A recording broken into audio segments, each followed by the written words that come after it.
po ang present situation dito sa aming barangay. Barangay Mabonbon, Sasmuan, Pampanga po.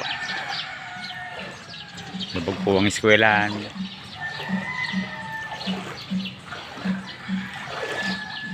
Pati na po yung health center.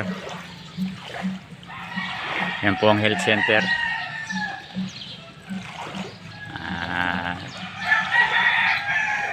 Hindi po pwedeng gamitin. Hawa po nung nakalubog siya.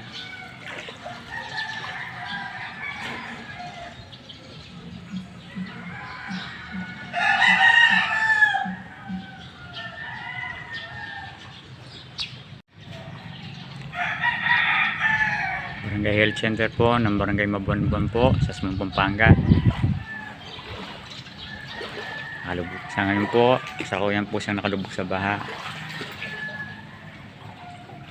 Sira na rin po yung pinto niya.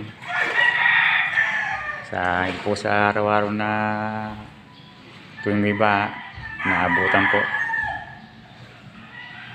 Ayan po, hindi po magagamit siya ngayon habang hindi po umuupo yung baha.